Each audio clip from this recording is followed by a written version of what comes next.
পৌষ পার্বণে শুভেচ্ছা জানিয়ে আজকে ব্লগটা স্টার্ট করছি।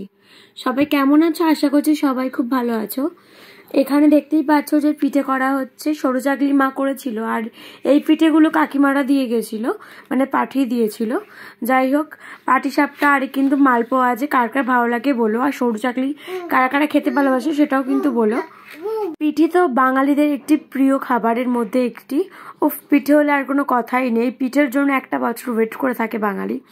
তো যাই হোক, এই যে আমি তো সরু চাকলিটা ট্রাই করার চেষ্টা করছিলাম, কিন্তু একদমই পারিনি। আর বাকিটা ইতিহাস তোমরা দেখেই বুঝতে পারছো। যাই হোক, আমি এরপর আবার চেষ্টা করব। মানুষ চেষ্টা করলে কি না পারে বলো তো, আমিও পারবো।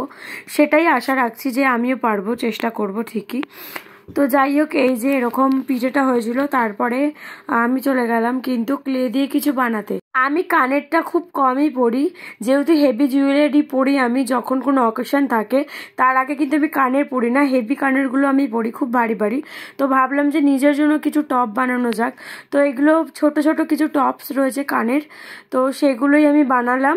আর দেখো, ক্লে দিয়ে বানিয়েছি আর পিঙ্ক কালারের বানালাম।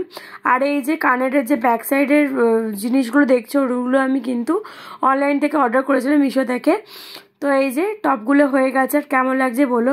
ছোটোটা বরমাসের খুব বেশি পছন্দ হয়েছে, তাইও বারবার করে এটা বলছিল এটা খুব ভালো হয়েছে।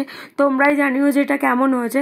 তারপরে দেখো, পয়লা মাঘের আমাদের বাড়িতে পুজো রয়েছিল, লক্ষ্মী পুজো।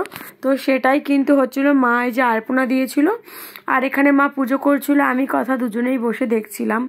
আর এখানে দেখো ঠাকুরকে খেতে দেবে, আর ঠাকুরের সম্পূর্ণ পুজোর সবটাই তোমাদের সাথে শেয়ার করলাম। আর এখানে দেখো কথা দুষ্টুমি করেই যাচ্ছিল ঠাম্মির সাথে। আর এখানে আমি আজকে শাড়ি পরেছিলাম, যেহেতু বাড়িতে পুজো। কেমন লাগছে জানিও। পয়লা মাঘের পুজো নিয়মটা আমাদের বাড়িতে রয়েছে। আর ঠাকুর ঘরে তোমরা কি কিছু খেয়াল করলে? আমাদের বাড়িতে দেখো বাউনি বাঁধা রয়েছে, মানে বাউনির আমাদের নিয়ম থাকে। তো এই যে নিয়মটা পালন করা হয়েছিল, এটা দুদিন আগে। আর আজকে পয়লা মাঘের পুজোটা মা দিয়ে দিল। তো আমাদের যখন বাউনি ছিল তখনই সেদিনকে আমাদের পিঠে করতে হয়, 3 দিনই পিঠের নিয়ম ছিল। এই যে মোটামুটি মায়ের পুজো কমপ্লিট। লাস্টে কিন্তু আমি পাঁচালিটা পরে দিলাম। আর তোমাদের একটা জিনিস দেখাচ্ছি, বাউনিটা আসলে কি আমি জানতাম না। তার কারণ হলো আমার বাবার বাড়িতে এরকম কোনো নিয়ম ছিল না, তাই আমি জানতাম না। তো যাই হোক, এ দেখো মায়ের কিন্তু পুজো হয়ে গেছে। আর এই যে লাস্ট আমি যেরকম তোমাদেরকে বলেছিলাম পাঁচালি পড়লাম, এইদিকে কথারও প্রণাম হয়ে গেছে, মারও প্রণাম হয়ে গেছে। আর এদিকে দেখো পুজো করছিলাম, মানে এত পরিমাণে দুষ্টুমি করছিল, কথা কি বলবো। তারপরে আর কি, আমারও প্রণাম হয়ে গেল। এবার প্রণাম সেরে তারপরে চলে গেলাম একদম রান্নাঘরে চা করতে।